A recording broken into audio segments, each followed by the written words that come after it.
Lost Art of Fishing Stories, written by Andrew Cox. Get your copy today. Go to Amazon and search The Lost Art of Fishing Stories.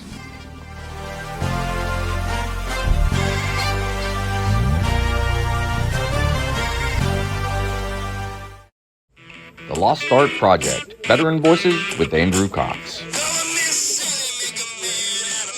Preserving history, one veteran story at a time. Marine Corps League and Till Valhalla Project Ambassadors. Thanks for tuning in to the podcast that's given a voice to our veterans. The Lost Art Project, Veteran Voices with Andrew Cox. Hello, my friends, and welcome back to the Lost Art Project, Veterans Voices. And today we're going to have a great veteran story for you. But before we get into the episodes, or you're enjoying the podcast, make sure you go to the website. That's thelostart.podbean.com. Go check us out, see what we're all about. There's a couple ways you can actually help support us. If you go in there, there's a one-time donation link. You can click on that. You can also click on Become a Patron. That is with a monthly donation. You can just go purchase you some cool gear, or you can advertise right here on the podcast. Big shout out to the Till Valhalla Project. They're out there doing amazing work. If you don't know anything about them, go check them out. Even if you do know something, go back and check them out, because there's always new stuff that they're doing. But an incredible organization, and we need to do our best to support them. You can find them at tillvalhallaproject.com.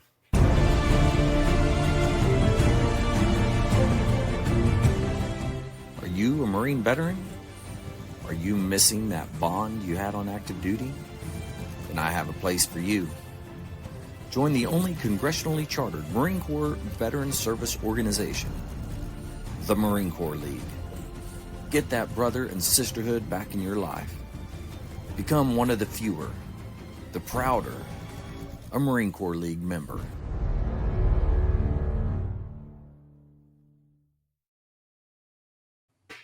Okay, here we are. Man, I'm excited. We got James Ulinski. Jim, man, I'm excited to have you here. I'm excited to hear your story.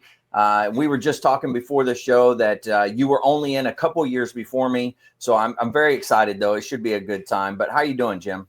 I'm doing fine, thank you. Considering I'm getting older now and my health issues, obviously, I'm 100% disabled. So yeah. Well, it seems to catch up to you the older you get. I'm starting to realize that the older I get, that things start popping up more and more. So we'll see how the next couple years go, right? Yep. Well, I guess let's just jump into it. Why don't you tell me about like where you grew up? What was that like? And then what drew you to military service? Okay. I grew up in a small town in Western PA called West Aliquippa. The bigger town is Aliquippa, home of a lot of football Hall of Famers and everything else. Okay. As far as Ditka was from Aliquippa, Mike Ditka for the Chicago Bears. Wow. Tony Dorsett and a number. No kidding. Marino and a whole. Wow. So it's actually, in fact, my high school team just won their 23rd or 24th PIAA state championship, and their enrollment is only about 400 or 500 students, but they continue to pump out championship football teams with a small enrollment, even though they keep getting moved up in class. So I still follow. That's amazing. Red and black uniforms. Mm-hmm. Absolutely. Oh, perfect. But I grew up in a steel mill town. In fact, I lived right next to the steel mill, J&L. Mm-hmm. I was able to carry my dad's lunchbox to the guard shack. Oh, wow. When we weren't in school. It's now gone. West Aliquippa, the whole town pretty much was devastated because J&L closed down, and it was a major steel mill town. But everyone knew everyone. You didn't lock doors. You played until 10 or 11 at night, girls and guys, and never had problems. You could go away for the day, leave the doors unlocked, not problems. At night, you just latch the screen door. You could just pound on the door, and the latch would pop to get in. But never had any problems. Today, obviously, I have a security system and a number of other self-defense mechanisms in the house. Right. So It's amazing how different it is. What's that? I said it's amazing how different it is nowadays versus when you were growing up. Yeah, you knew everyone in my small town. Now you're lucky if you know your next door neighbors. So it really changed. I graduated from Aliquippa High School in 1967.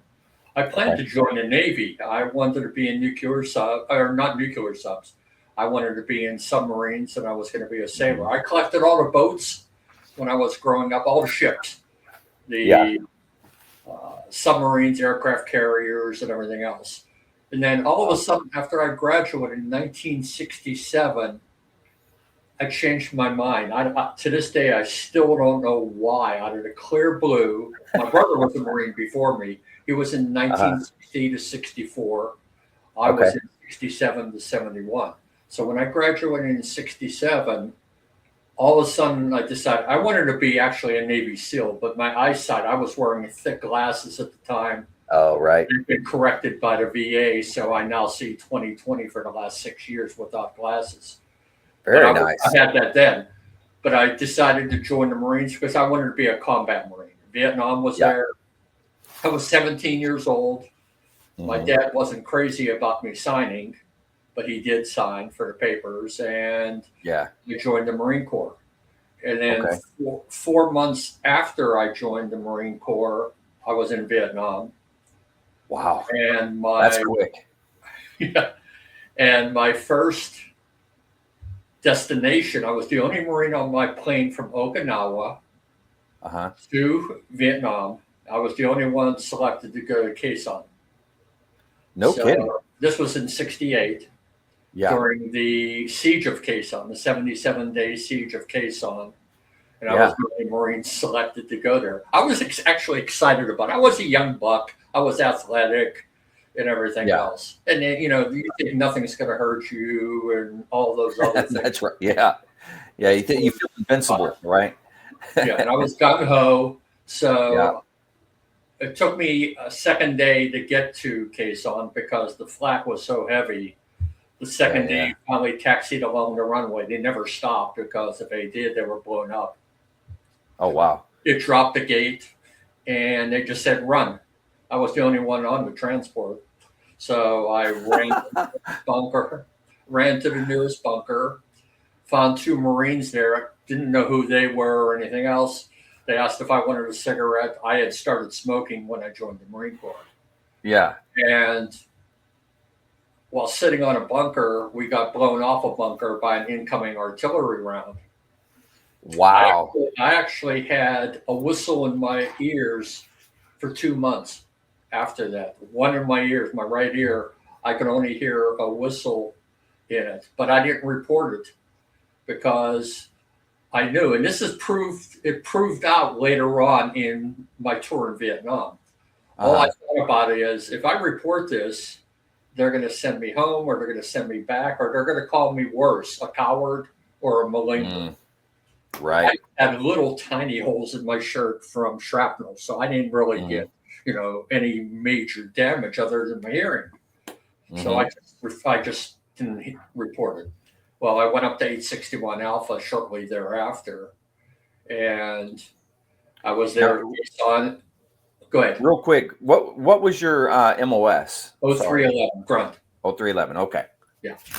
That's what I thought. I just wanted to make sure. So anyway, I was there. We lived in the side of a hill. The team members I was assigned to, and we actually had rats everywhere and all that kind of stuff.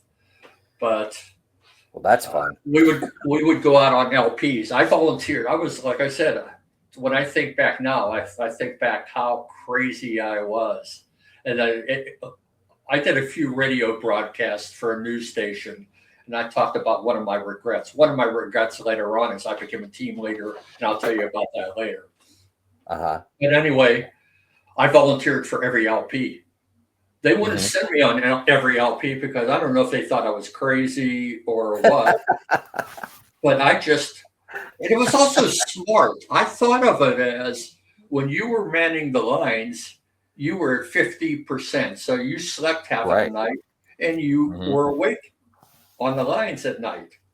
Well, when we went on an LP, we had an agreement. I mean, again, I'm a brand new boot, so I'm learning this from all the salts there. They said, we have to count on you staying awake, but 3 of us will sleep, 1 person stay awake.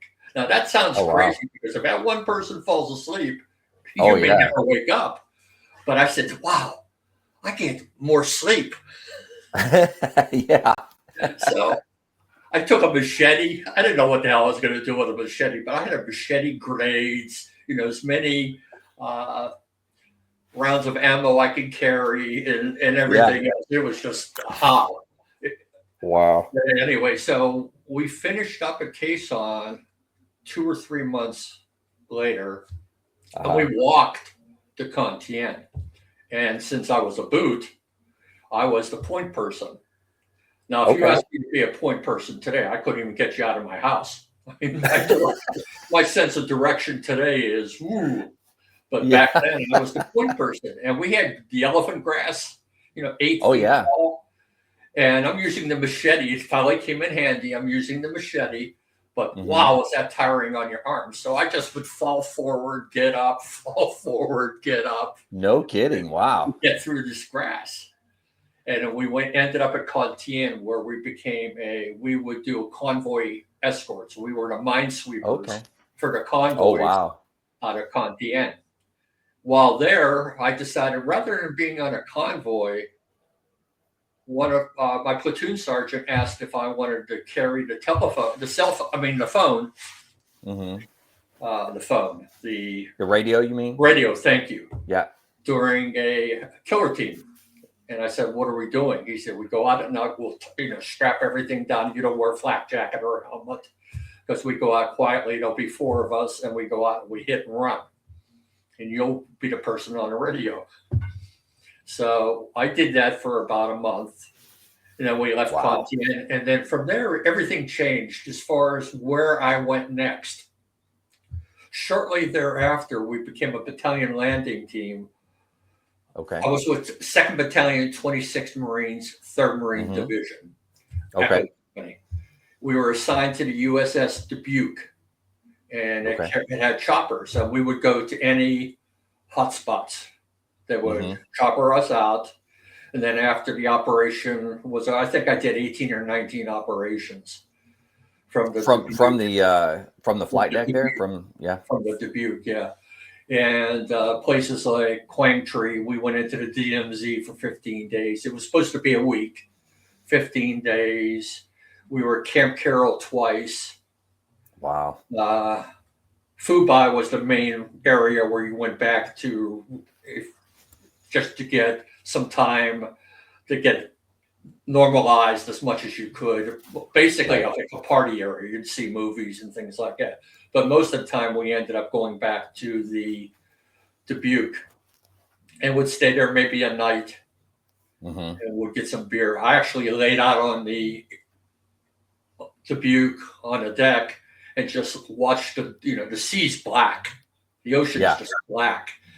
And it was just the rocking of the ship and everything else. It was just really, really nice to be away from combat for a while. Oh, yeah. And so we had done, going back a little bit, after we left Contien, we went to Fubai. For a while I was at Contien, I can't remember. We went to Fubai for a few days, and they sent me to the hospital finally for my hearing. And at that time, the buzzing was clearing up, so that went fine. And then we went on other operations. We also did a beach landing, believe it or not, from the USS Dubuque at Quaviat. No kidding. And it was a planned effort we knew there was no enemy coming in. And so we just made the beach landing. We stayed there. We dug into the sand. It was a white sand. It was actually pretty neat. But I actually did a beach landing. And then we went back and then we started doing other operations. We had done Meade River, which is the largest marine helicopter operation in the history of the Marine Corps. Now, what all What all took place for that? You do what's called cordon search operations. Okay. Basically, you become a square, and Mhm. there's different divisions. So we had the 26th Marines, and then there might be an Army unit or someone else, and you're filling in a square area. Right. And then the next every day or two of the units would move in, and the other two would stay, and then these two would move in, and then Gotcha. these two move in. And basically, what you're doing is you're making the box smaller and smaller until the enemy has no place to run, and then Right. you decimate them. So we Okay. did a lot of operations like that. So that was Meade River. Let's see. Like I said, Camp Carroll twice. On a combat patrol out of Camp Carroll, I became a team leader by that time. And one of my team members, by the way, walked up to me about a mile into a combat patrol and said, Steve, I forgot the firing pin in my rifle. Oh my God. We're using M16s, which are a piece of cake. It's almost like a Mattel toy as far as how easy it's to break down and clean and everything else. I never had trouble with an M16. So anyway, that night I treated him to a lesson so he would never forget. Today you couldn't do this. You'd be in a break somewhere. But he never forgot after that. He could have got everyone killed, and he would have probably been the survivor. So we did that. We did ambushes and things like that. Somewhere during one of my operations, an ammo can fell, hit the top of my thumb. These are honest to God true stories. It sounds unbelievable. Hit the top of my thumb, put a little slice in it, just a little slice. Nothing you would even worry about back home. Within a week, I was able to pull the thumb off, nail and everything, and put it on my finger, and I'd go, look, I got two thumbs.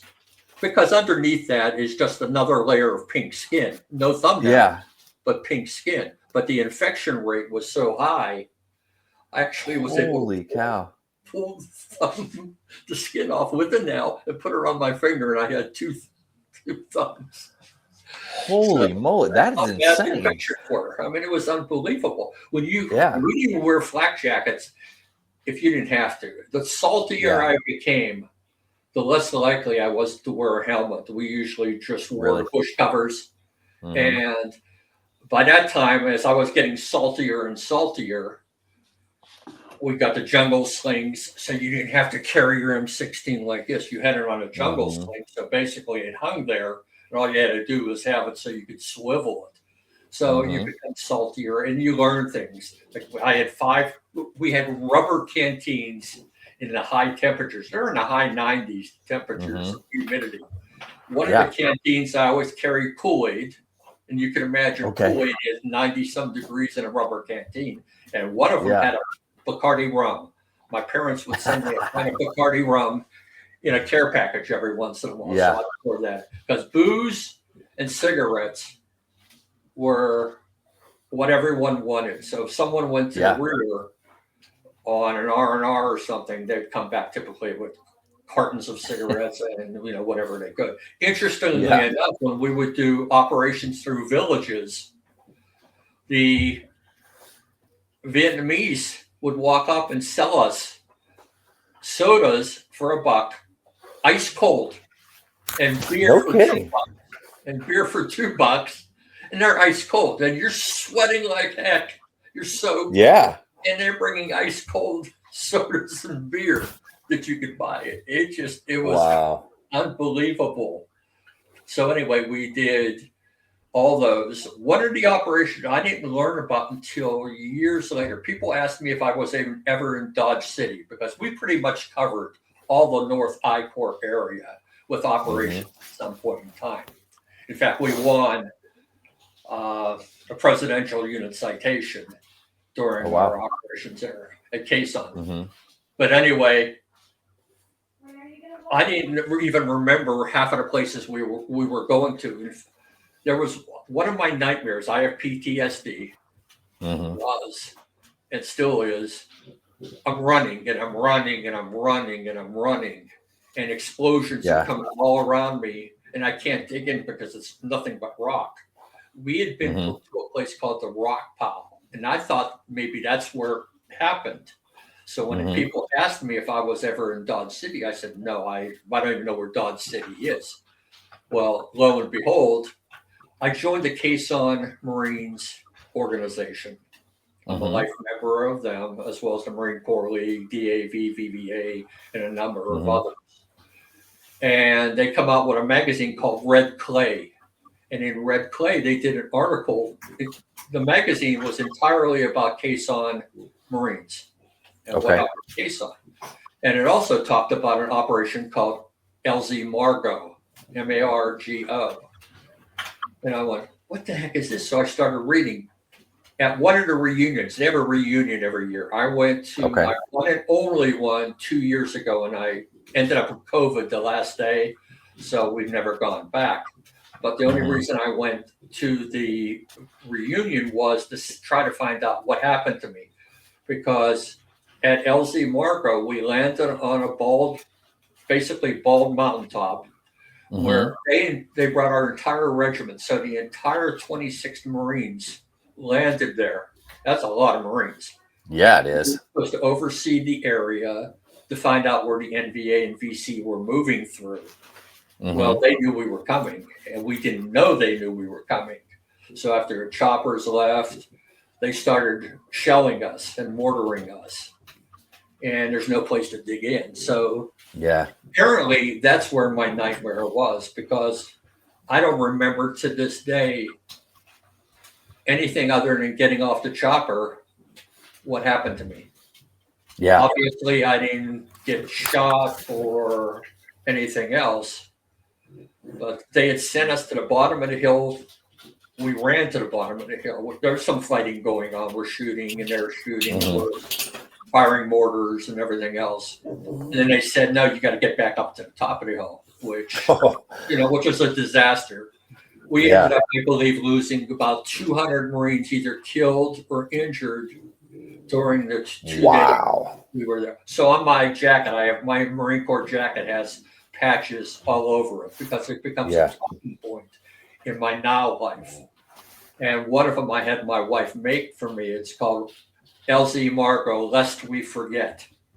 And how a bad decision by the Marines caused 200 Marines to be injured or killed, but I couldn't remember. So a couple of years ago, my wife says, why don't you go to one of the reunions?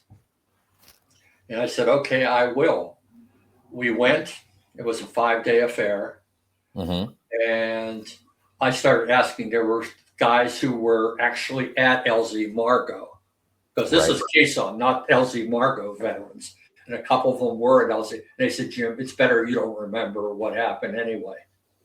And they said, one of the guys who I remembered from my team lives in Florida, but he's in really bad shape. He's not going to even know who you are. So I said, well, I'm never going to apparently find out what happened. And my wife, who's a brilliant nurse, retired, said, you know what, Jim, your mind doesn't want you to remember what happened. So just, leave it go. It just bothers you. That's 2 days of my life that I can't remember. And then I went on R&R finally after about 10 months in Vietnam. It took that long to get R&R. I went to Bangkok. I took 5 days. I had $500, and I was going to buy a shark skin suit because that was in at that time. I was going to buy a chess set too because I'm a candidate chess master, and I loved playing chess. I don't play anymore.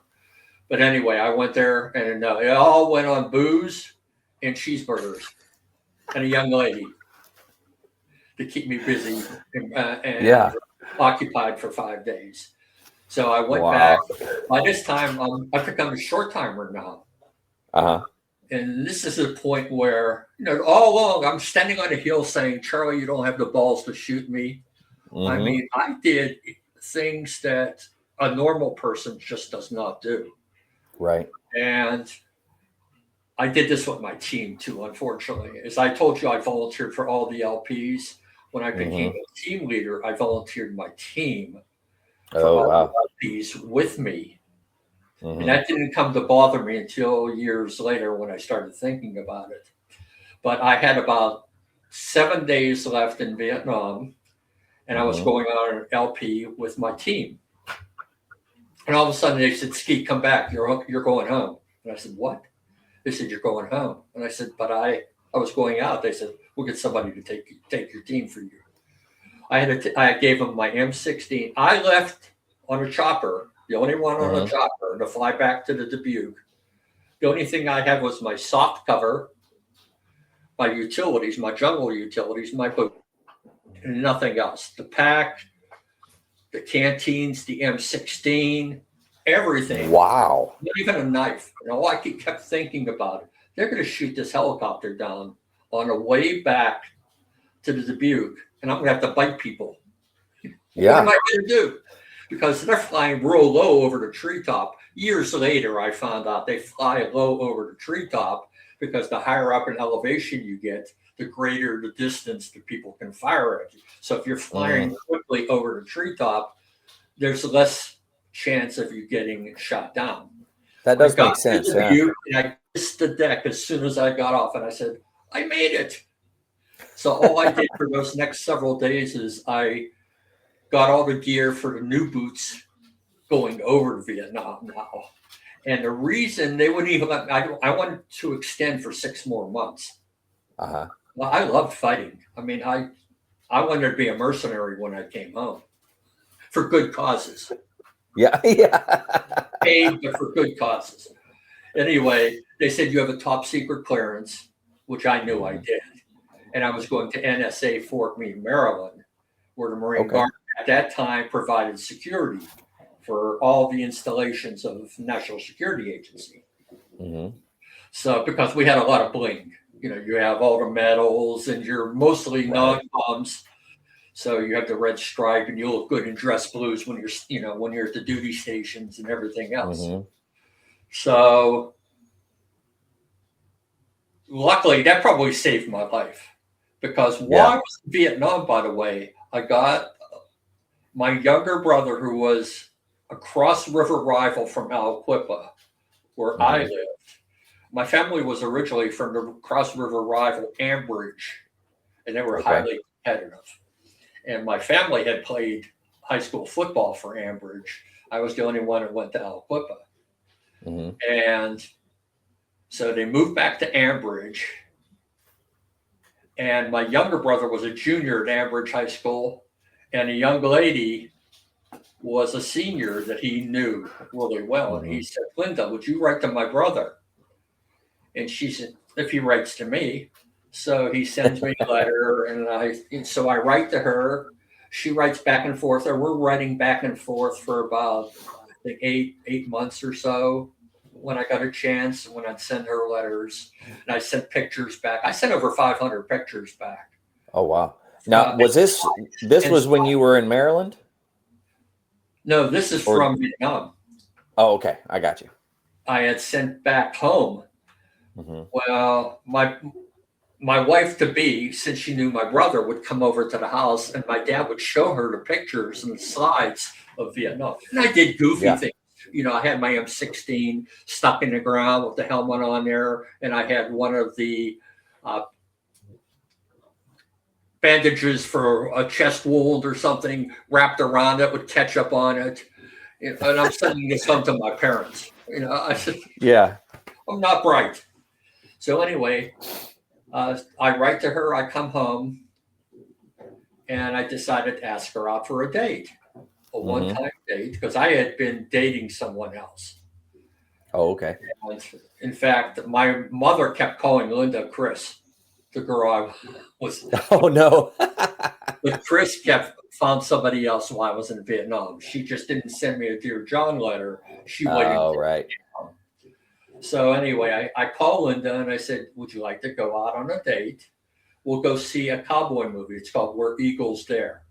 Where Eagles Dare turns out to be an Army combat movie. So that's our first date in an Army combat movie. And I'm just back in the country for 3 or 4 days. Oh, no. So we go out to the movie. Oh, before that, I call her and I ask her if she wants to go. She said, you have to meet my family. I hung up the phone. I said, damn, I don't want to marry her. I just want to take her out on a date to thank her. Yeah. So I thought about it, and I said, I'll give her a call back. So I called her. I said, okay, I'll come out and meet your family. I met her family. We went on a date. We dated for 17 days for my 20-day leave. We Mhm. went to a lot of drive-ins. We'd go to 2 or 3. At that time, drive-ins were really, really big. Oh, And we'd yeah. see maybe 2 different drive-ins in one weekend. We both loved drive-in movies and the Yeah. big screen and everything else. So about a couple days before the end of my 20-day, I said, Linda, would you go with me to a ring shop, a jeweler? She said, sure. So we walk in, and the guy said, would you, do you want to look at engagement rings? Now, I had taken her there to get a friendship ring. Okay. So he says to me, do you want to see the engagement rings? And I said, sure. So I turned to her and I said, Linda, pick it out. It's yours. It wasn't, I didn't propose to her. My proposal was, Linda, pick out the ring. It's yours. Nice. Meanwhile, she's thinking until I say that, she's thinking, this son of a gun, he brought me down here to pick a ring out for someone else. Oh, no. Since then, I've proposed under bridges, and we had Yeah. a 40th year where you get remarried again and everything else. Yeah, yeah. Renewal of our vows and things like that. So, I mean, it was insane. And then I went back to NSA. I got another. We were still engaged at the time. We were married 3 months later after we got engaged. Wow. That's quick. It was interesting little side story. We met when we were both, I was about 8 years old. She was 7 at the same hospital, Swickley Valley Hospital. And the reason she knows this is I was there for tonsils and she was there for an incision they had to make into her neck for an issue. Mm-hmm. And my mom was there and she saw the little girl. They had wards at the time. You didn't have private rooms there. You had the wards. So she gave Linda a little bear. Mm-hmm. Years later, my mom asked her if she had the little bear, and she said, yeah. She says, you're the woman that gave to me. She and I had met. Wow. That's wild. It's insane, some of the stuff that happens. So anyway, we finally get married. We moved to Laurel, Maryland, because I'm an NCO sergeant. Mm-hmm. And 3 months in, she comes to wake me up at night. Now, her dad was in Korea. He was a gunner on the bombers, tail gunner. Right. And he said, he was with Navy. He said, never, ever approach Jim when he's sleeping. Yeah. And touch him. She wanted to touch me to wake me up. I flipped her over in her bed. I pulled my survival knife out from under her pillowcase. And I put it on her throat and I was ready to pull it across. She screamed. And I said, oh my God. I got rid of the knife, obviously. Most women at that point in time would have said, you're crazy. Now, PTSD wasn't recognized then. Right. Yeah. So, and here I am in an NSA top secret clearance. Had it been even reported or anything else, I'm going to break somewhere because I'm crazy. My whole life changes. My whole life, because later on I become a professor for 30 years at Penn State and a lot of other things. But anyway, she said, I got rid of the knife and I would dive to the ground when the fire alarm went off. We had a fire station right on the other side of our apartments in Laurel, which is about 5 miles from Fort Meade. Okay. So, I mean, here we go. I almost kill her. Couple years later, when I'm getting ready to go out, our oldest son, who's now 54, was born. He was born at Kimbrough Army Hospital at Fort Meade, which no longer exists. It's completely gone. But so he was born there.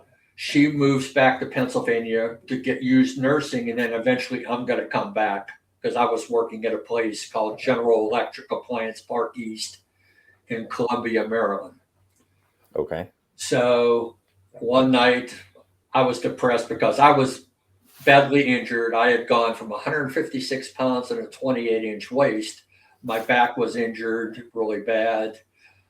They put me on Daravons and they actually sent me bottles of Daravons. I was in the Kimber Army Hospital for 2 weeks. Wow. In a cage because my pelvis was crushed, my skull was fractured. That was my second. How did you do that? I was in a vehicle, just left security, and we got slammed into by a car in my door. I was the passenger. At about, they said 70 or 80 miles an hour, pushed the vehicle a good distance down the road. I was the only one injured. And I don't remember even seeing the car. I don't remember seeing a vehicle. I woke up in the Kimber Hospital as they were transferring me from the gurney into the bed, and I was screaming.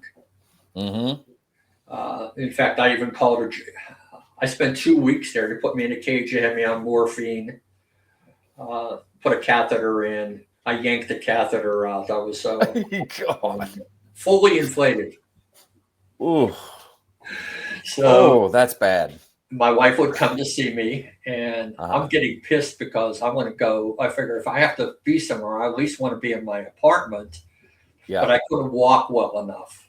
You have to be able to walk up and down some steps with your crutches. And I couldn't do it. I'm calling the colonels and everything, all kind of nasty names, and they're not happy with me. But I mean, I said, I want to get home. Finally, 2 weeks later, I got home. So 1971, she moves back. I'm sitting there by myself, and I'm having woe is me things because I had gone up to, I was 254 pounds now, 44-inch waist. Wow. And I said, my wife, she's young, she's gorgeous, she's smart. My young son, she needs to be with someone, because they told me I'd never walk, lift, stoop, run again, and all these other things. So basically, things look bleak. I'm popping Daravons and everything else.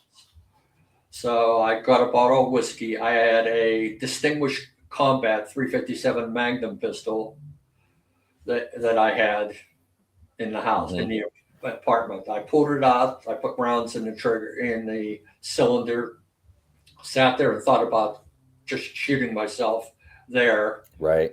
It's not a bloody mess in front of her. And then something told me not to do it. I later told Linda, and she says, you need to get over this. You got to suck it up. You're a Marine. You'll get through this. So, I mean, she's been like an angel to me. Yeah. So 1971, I finally moved back, and I work in healthcare. I worked in healthcare as, first of all, as a direct care worker at a facility for, at the time it was called for mentally retarded. Now it's intellectual and developmentally disabled.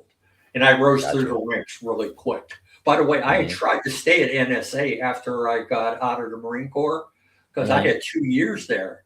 I was a senior sergeant. I had excellent recommendations from my sergeant major, the highest clearance you could have and everything else. They said we could hire 2 people from high school or college and pay them less than we would pay you. So they said, no, we're not going to hire you. I have experience. I know the sites and everything. I know the burn bag. I know where they burn all the stuff and everything else. So anyway, I come back. So I started working in healthcare, and I rose through the ranks really quick. So within 4 years, I think, I became the second highest in command, and we had 128 facilities in Pennsylvania by then. So I came down to the Philadelphia area and was in charge of quality assurance, the training program for all facilities, running all the training programs for nursing, everyone. Right. Getting licenses back and all those things. So that became my career for 28 and a half years. But at the same time, I started teaching at Penn State as adjunct. Okay. I started at Beaver campus, which is no longer going to be in existence because Penn State's cutting a lot of their Commonwealth campuses. They're eliminating them. So I started teaching, and then I started teaching at LaSalle, while I was doing all these other things, because I figured Mm-hmm. never good to have all your eggs in one basket. And it turns out to be good because at that time I'm teaching 21 courses. 21 credits, which is 7 courses at Penn State, LaSalle, Wow. Aria Health School of Nursing. So I'm traveling 150 miles a day to all these facilities. Mm-hmm. And you're getting adjunct pay because adjuncts get paid crap compared to tenured people. I messed up my chance while I was at Penn State to become a tenured instructor professor Mm-hmm. because I went over to Chancellor's head. What she had done was at that time, I joined the Veterans Organization for Penn State. And I was one of the people who was in charge of having the meetings and everything else. I was second in charge. Well, veterans weren't allowed to pre-register for classes. They had to wait until later on in the enrollment period. Meanwhile, athletes and some people from other different organizations at Penn State were allowed to pre-register before veterans. Mm-hmm. That bothered me. So I inquired, and they said, well, it's been sitting in the faculty center for 2 years. And I said, this is absolutely insane. So I contacted a friend of mine. First of all, I asked 2 other guys who were working with me. One of the guys taught business courses with me, Nick Santarone. He was in the Navy. He's 8 years older than me. And Pete Capilotti, who is a full-time professor at Penn State. He's Coast Guard retired. Okay. So I said, we need to do something about this. We can't sit here and wait for the faculty senate. So I said, we have a friend who teaches at Penn State occasionally, and he's a member of the House of Representatives in Pennsylvania named Tom Mert. I said, let's talk to Tom. So I contacted Tom, and I said, can you help us get legislation throughout Pennsylvania? Because at that time, only 4 states allowed priority registration for veterans out of 50. Wow. So I said, while that's happening, Penn State says, no, we're not going to do anything with it. And so I went over to Chancellor's head. I wrote a letter to President Spanier, who was the president of Penn State at the time. And I told him, here's what's going to happen. Because Pete had sent him a really nicely worded letter. I'm not a nicely worded person. So I told him, here's what's going to happen. If we don't get priority registration, almost immediately, I'm going to show the newspapers how you live in a quicksand, a quagmire, and you don't even see what's happening in your own university campuses.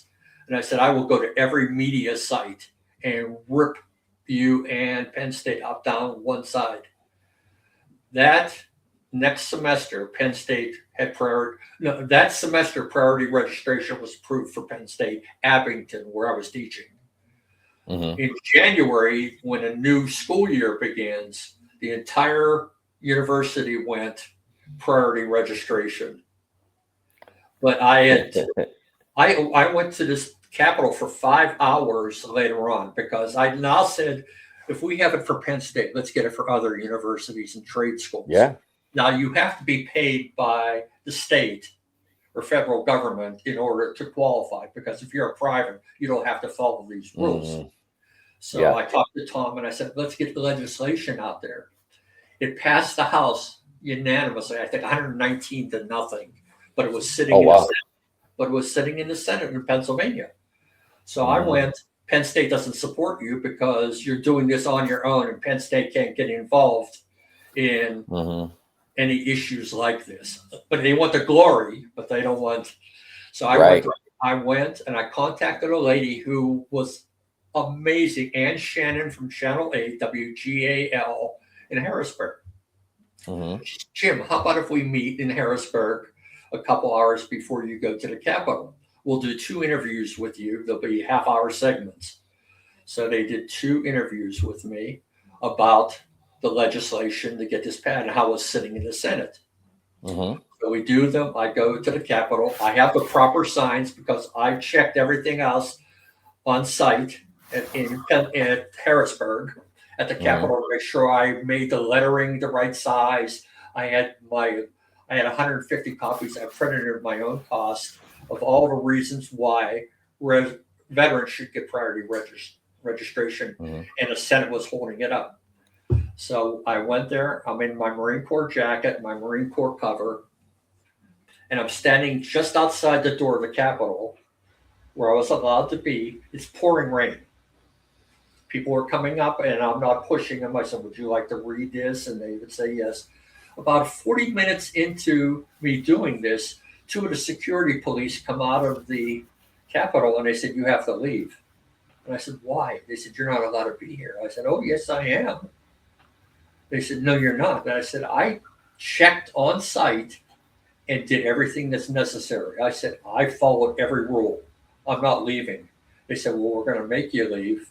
And I said, "That's fine. If you do that, I'm calling Ann Shannon from Channel 8, and they're going to watch you throw a disabled veteran off the steps of the Capitol." A vehicle pulls up in front, a Jeep, blue light flashing.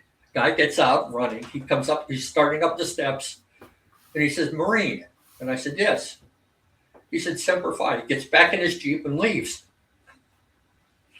About 20 minutes later, they invite me into the Capitol. Oh, wow.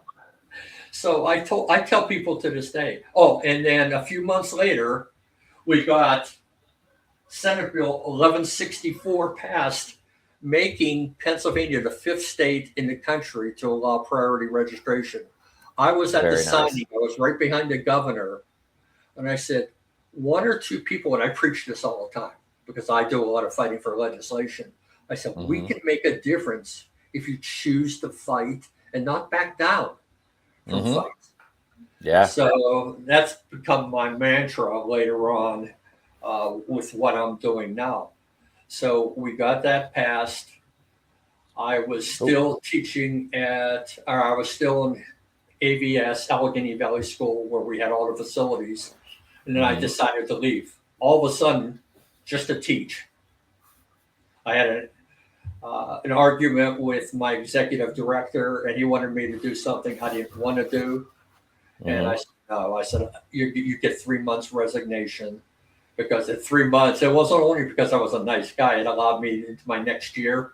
So I got my 5 weeks vacation paid for. And, nice. But you lose your sick days. I had like 360 sick days. But oh, wow. Non-profit, so you don't get paid. So I left and I started my own company, Ulinski Services Advantage. It was training, and I did consulting for healthcare agencies throughout Pennsylvania. I did speaking engagements. I was a keynote speaker.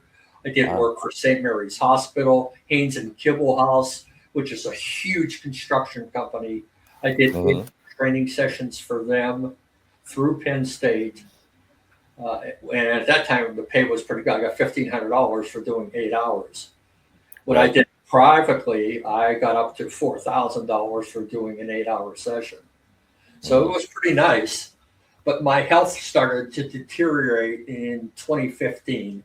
So I gave Penn State my resignation. That was my 30 years. I'm non-tenured, so I don't get anything from them other than I had my TIACREF where I put money in and they match. There's no retirement or anything else. So I taught my own last class. I have a picture of all my students with me, with my Santa hat on in front of Nittany Lion. And nice. I was a tough professor. I would tell people as soon as they walk into class, and this is on the syllabus, so it's clearly defined. If you walk in, after I closed the door, if it was a morning class and I taught evening classes, midday classes, if I closed the door at 8 o'clock and you came in the door right after I closed the door, you're late, 20 points you lose. Oof. Automatically. If your phone rings in my class, 20-point loss. If you start having sidebars with people, 20-point loss immediately. Ooh. So, I mean, but I followed it I was consistent for all 30 years. And in my ratings, I was a 4.8 out of 5. Oh, wow. I mean, it was amazing, but I was fair. You know, I gave people extra chances. I had a student had a straight A coming into one of my classes on resume writing and how to do interviews. Mm-hmm. She ended up with an A-. She said, Professor Ulinski, you ruined my 4.0. I said, you had chances for extra points in here and everything else. I didn't do anything. She missed it by 2 points. And I said, if I give you 2 points, how about the person who needs 3 points for their grade? Where do I draw the line in this? Mm-hmm. I said, I'm not going to sell my soul to help. So I said, I'll help by, I'd stay after class. I'd come in early to meet with people, things. But I said, I don't give you what you don't earn. Mm-hmm. Not that type of person. So anyway, in 2015, I taught my last Penn State class in December, and I stopped my business because in 2016 I became 100% disabled.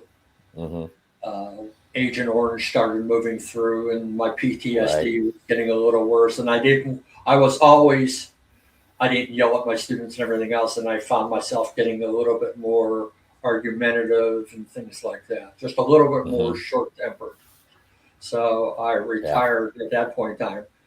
And then for years, I started getting involved with military organizations. And now I write a bulletin that goes out to about 3,000 veterans and growing. I'm hoping to be around 4,000 by next year sometime. It goes out every month, except for December. And it's anywhere from 15 to 30 pages. My January edition will be 30 pages. And I write about issues that can help them. Like I put in there about vet ticks, where you can get veteran tickets to see movies and theater and everything. I just got done seeing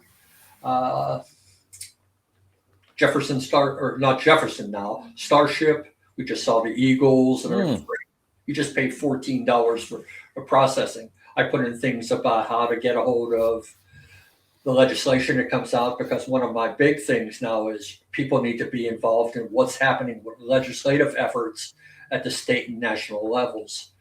The legislation that can hurt us as veterans and the legislation that can help us as veterans. And unfortunately, sadly, what I've seen over the several years that I've been doing this is I'd say 80% of veterans just don't care. I've heard veterans say, I got my 100%, I don't care anymore. Whatever happens, I said, well, people fought for those benefits before we did. I don't watch Vietnam movies. I don't watch Vietnam movies or what happened after, but I did watch the one with Tom Cruise, where he's chained in his wheelchair he's handcuffed to his wheelchair because he's fighting against not getting benefits and everything else after Vietnam. He was a wounded veteran in the movie. Okay. Born on a I'm not sure I know what that movie is. I can't remember what it is.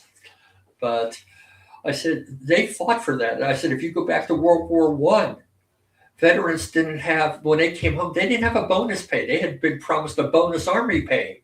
They didn't get it until 3 presidents later.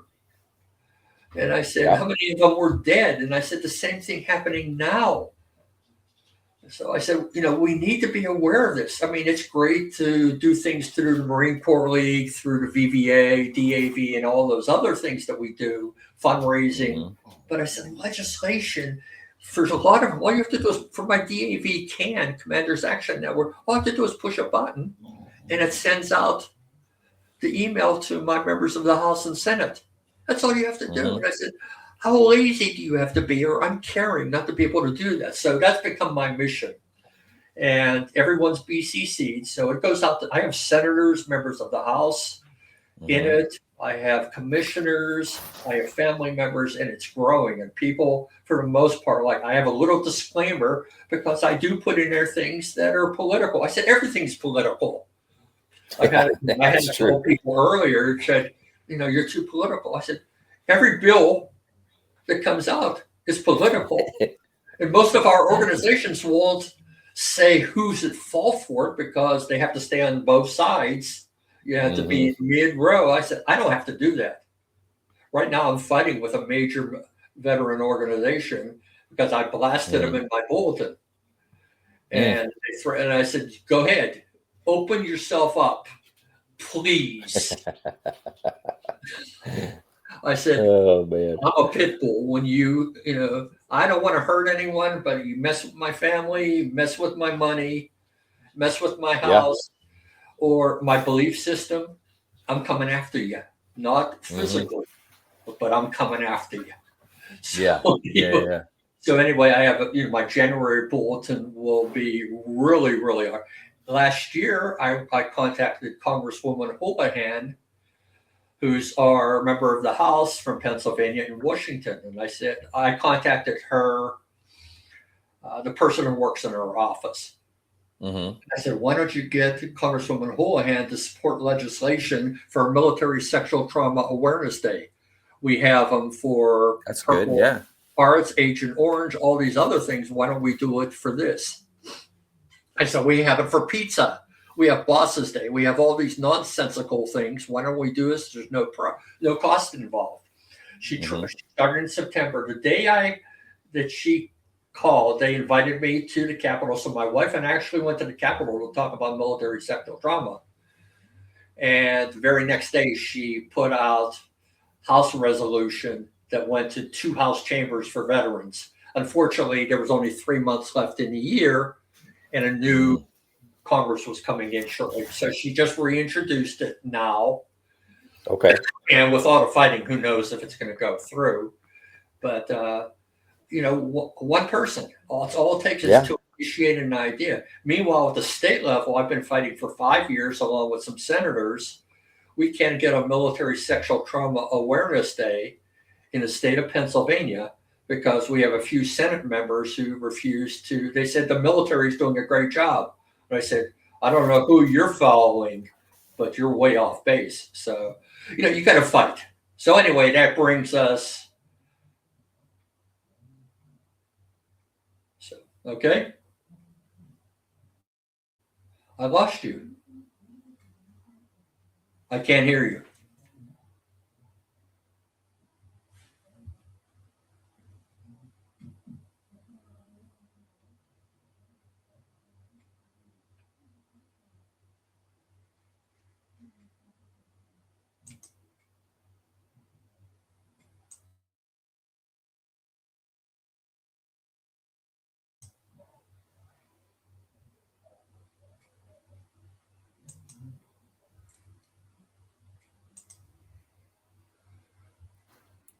Can you hear me now? Yes. Sorry, the mic went dead on me here. I had to switch it out. I was like, what? Did you touch anything?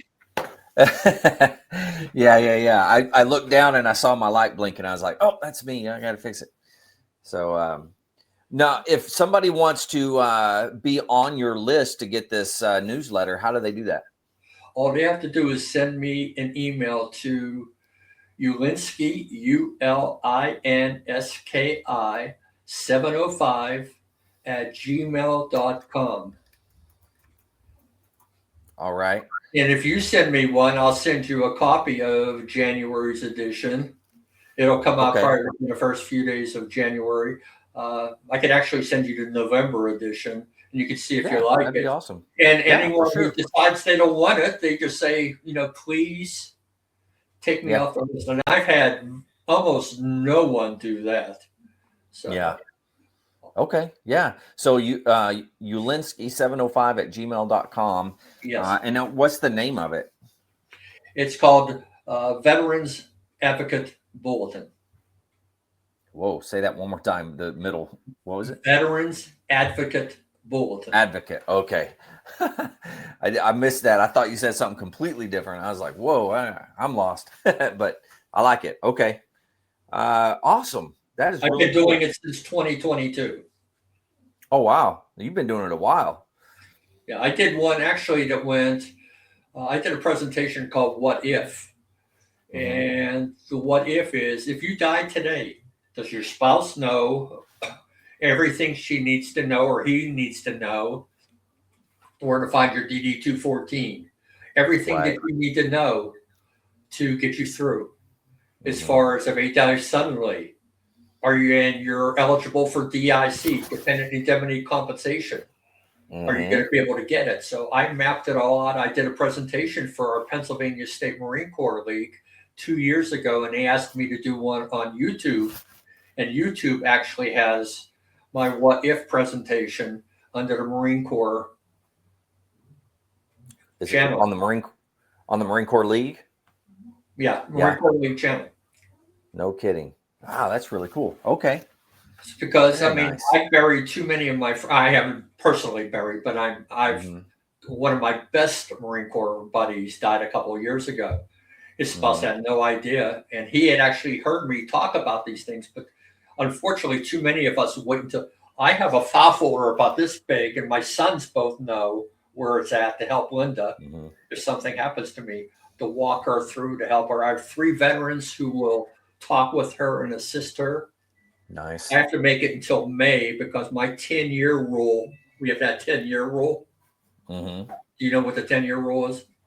No, go ahead and tell us. If you're 100% disabled, from the day you become disabled, you have to live 10 years. If you live 10 years, you can get run over by a bus after the 10 years is up. If you die before the 10 years, and we've had veterans die 9 years, 11 months, and several days and not get any dependent indemnity compensation for their spouse because they didn't die as a result of their injuries or illnesses. You have to have died as a result of your injuries or illnesses. After 10 years, you can get struck by lightning and it doesn't matter. So May still be able to get it. May 24 of this coming year, 2026, my 10 years is up. Gotcha. But I'm 100%, and I have Agent Orange now. I have, a ton of other things. So, but you could still die as a result of something that didn't tie into those things. Yeah. And my wife, who stood by me, as I've told you, through all these things, she deserves that $1,600 approximately. Yeah. But all she would have is Social Security to live on. And how she would do that. Yeah. So, I mean, there's a lot of things we need to educate veterans about. And that's absolutely good about your program. Yeah. And you know what? We need to, I need to do more of it even. I need to get more people on to talk about the different things like that. But, we'll see. I don't know. Maybe I can get even more people on to talk about it and bring awareness to different topics like that. And if you know anybody or if there's something else that you want to do, come on and talk about specific things. We can get you on one of the fireside chats. Well, I can do one if you wish for what if, what if you die? That would. We can set that up. The funerals are supposed to be responsible for telling you a lot of the things. Some are good and some are bad, though. So I already have, my wife and I already have, we're going to be cremated and buried at Washington Crossing National Cemetery. Okay. So even with that, all the things you need to know, how much money are you eligible for, for burial? What does it cover? What doesn't it cover?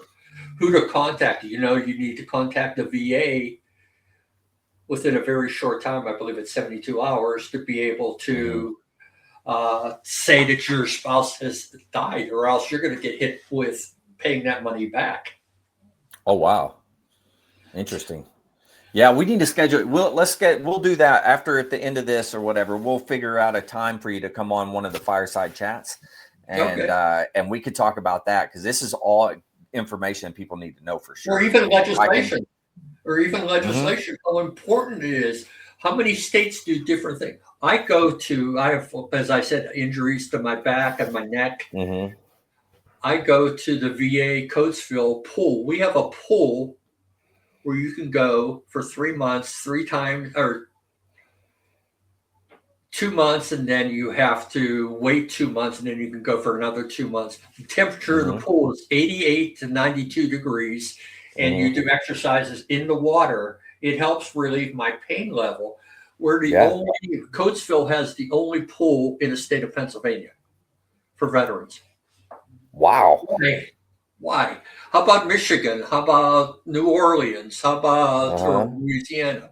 Why don't they? What are they doing in other states as far as why are benefits different for different people? or That's a good point. accessibility to some of these things that could help. Mm-hmm. Yeah. I mean, that's where word of mouth, and that's one of the things that bothers me about some of the veteran organizations.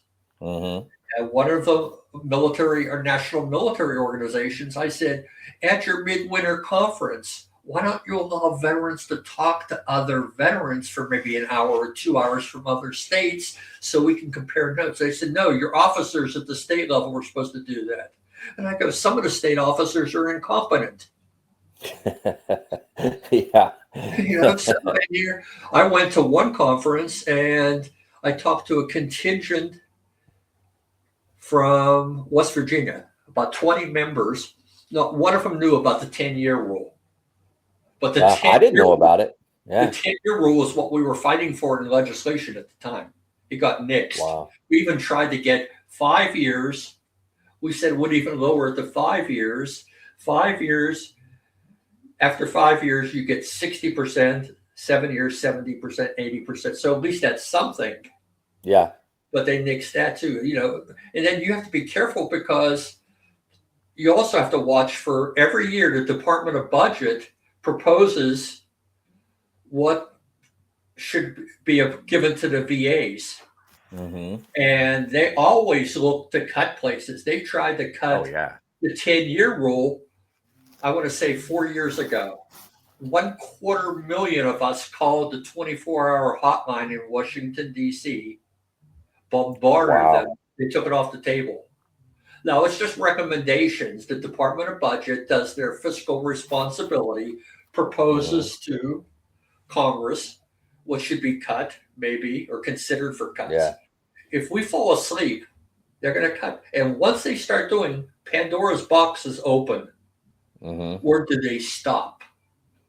To me, the veterans organization, the VA, is not veteran friendly. They're a business. And I can see that. Yeah. I mean, look how many veterans are denied benefits. My oldest son won't go back. He was denied. He was in a nuclear sub for 9.5 years. He has COPD. He has mesh in his abdomen. They denied him in New York. He says, I don't want to have anything to do with the military. So at 54 years of age, he could probably have benefits if he continued to fight. Yeah. But he won't. Wow. And how many veterans do that? Oh, a lot. Yeah. A whole lot of veterans do that. People like you and other people, we need to sound the alarm and you need to wake up. I don't blame a lot of the younger veterans because I didn't get involved. I've been a life member of the DAV, the VVA for over 50 years. Mm-hmm. Marine Corps League for several years and some other. I didn't get involved until later in life because I was raising, working and everything else. So I don't blame the younger veterans, Afghanistan, Iraq, but at some point in time, they're going to need our help. Mm-hmm. Very true. I don't want to leave any veteran behind. I've had some veterans say, Jim, you shouldn't be addressing transgender. You shouldn't be addressing women and everything. I go, no. I fight for every veteran. If you served our country, we are a small percentage. Oh, yeah, absolutely. A very, very tiny portion, I believe it's 6% of the country who are veterans. That means where's the other 94%? Yeah. We need to fight for them. And if you serve, you serve. If you ever saw Hacksaw Ridge, I didn't watch it. My wife did. He was a conscientious objector. I hated them when I was in the Marine Corps and going to Vietnam. Mm-hmm. I got smarter as I came home and I started realizing the complexities. He saved a whole lot of people's lives as a conscientious objector. And I said, so who am I to say who should and who shouldn't be fought for as a veteran? Good point. Yeah. So, I mean, I take on all issues. Yeah. I like the way you look at that. So, a veteran is a veteran, no matter what. Yeah. What doesn't matter political, doesn't matter branch of service, doesn't matter anything like that. A veteran is a veteran. Yeah, and it doesn't matter even your personal beliefs. I've had people say, Jim, do you really believe that's the way people were born? And I go, you know what? That's not my judgment. My judgment is they serve their country. If they serve their country, we should fight for them. Yeah. Very much so. I like that. Yeah. Well, God bless you for doing what you're doing. And I'm excited. We're going to get you on one of these fireside chats coming up for sure. Because this is information that needs to get put out to everybody. So, but we'll talk about that after. Okay.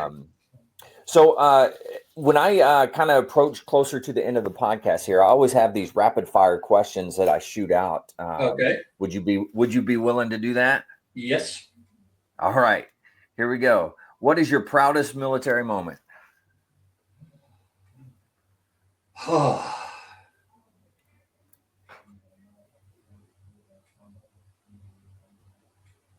Going to Vietnam. Okay. I like it. All right. What is your most embarrassing military moment?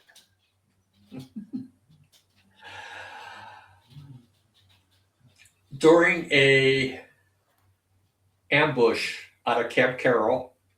I don't remember if this was early 69 or late 68. It was during the monsoon season, and we were set in for an ambush right out of Camp Carroll. And I felt a little sting, but nothing big, on the head of my penis. Oh, no. I got up the walk when we left to go back to Camp Carroll, and I could barely walk without, you didn't wear underwear, so everything's against. The corpsman had to put a bandage on the head of my penis a couple times a day because I had been stung by a scorpion. Oh my gosh. What are the odds? It crawled up my, and you have your boots laced. You put sort of leeches and everything else. You try to keep them off of you and everything else. Oh man. That's horrible. I can't even imagine that. It was tough walking. You walk with a limp. Oh yeah, I can see that for sure. All right. If you could be one military leader for a day, who would that be? Wow.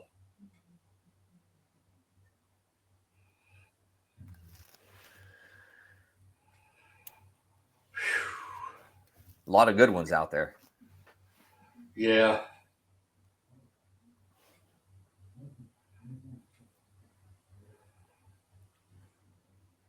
I'd like to be any commandant of the Marine Corps.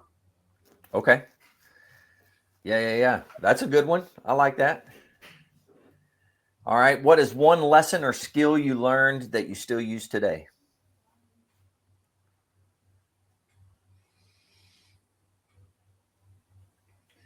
That one person can make a difference. Yeah, that's good. That's really good. All right. In the zombie apocalypse, what would be your weapon of choice and what anthem would be playing? I'd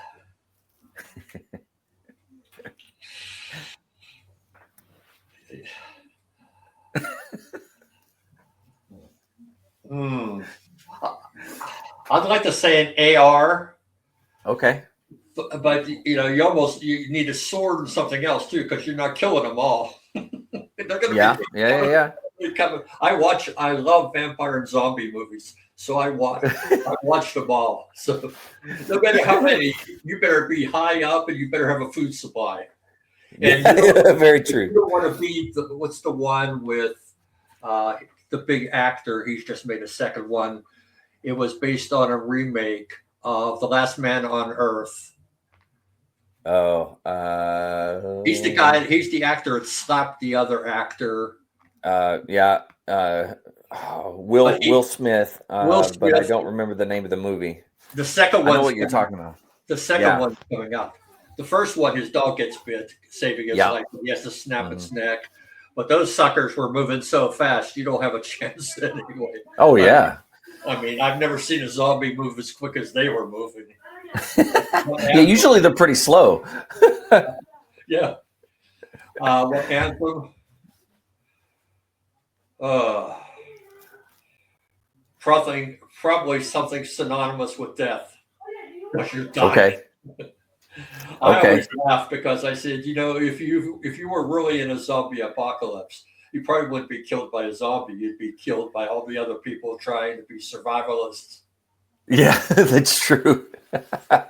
That's a good point. Oh my gosh. All right. What animal best describes your time in service? Pit bull. Ooh, okay. That's a good one. I like that. That's what my same philosophy today. Once you latch on, you don't let go. Yeah. And that's very true with that breed for sure. Knowing what you know now, would you do it all over again? Vietnam, yes. Many of the things in my marriage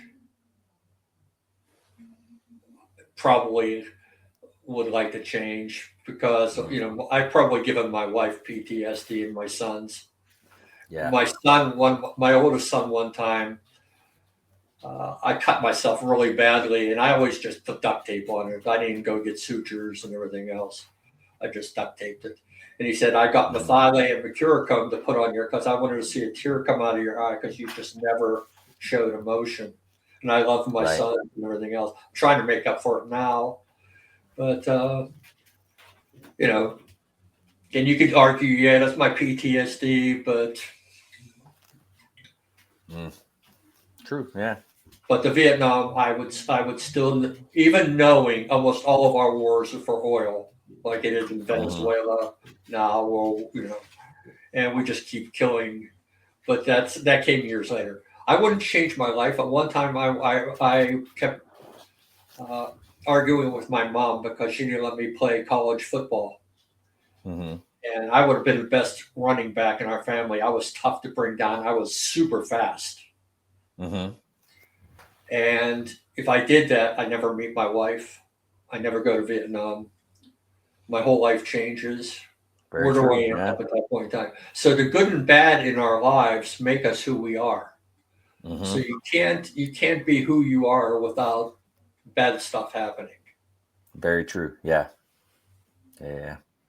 that's a good answer. All right. As we approach the end, I always give you time for words of wisdom or something that you want to leave the listeners with. There's an old saying that says, be ashamed to die unless you've done at least one good thing. At the time, it said for mankind. It should be humankind now. But I can't do one thing good for all humankind. But can I do one thing good for a human being? Whether it's a neighbor, someone down the street, another veteran. And if you do that, that's not bad. Yeah, that's a good point. Yeah, I like that. Well, shoot, Jim, thanks for coming on and doing this. I truly appreciate you, man. And I love what you're doing with the legislation and working with everything over there. I love the newsletter that you're putting out. I'm excited to see that. And as a reminder for anybody out there that would like to see that, they could go to ulinski705@gmail.com. That's ulinski705@gmail.com. So, but yeah, just shoot him an email and ask him, right? That's it. Awesome. Well, hey, thanks again for coming on and doing this. Much appreciated. Don't forget, hang out after this outro. But I'll end this podcast the same way I always end them, and talking about veteran suicide and ways that individuals can get some help. So to all the listeners out there, if you're struggling and need help, anything like that, don't forget the VA does have some great resources. You can always dial 988, press option 1. You can always text 838-255 or go to veteranscrisisline.net and click on that chat icon. But remember, one veteran life loss is one too many. I care about you. I know Jim cares about you. The whole veteran community cares about you. So please reach out for help. And if you're out there, you're not struggling, reach out to a buddy you serve with. Ask them how they're doing. And if they need that helping hand, please give it to them. All right, Jim, one last time. Thank you very much. To all the listeners out there, stay motivated. Change your socks.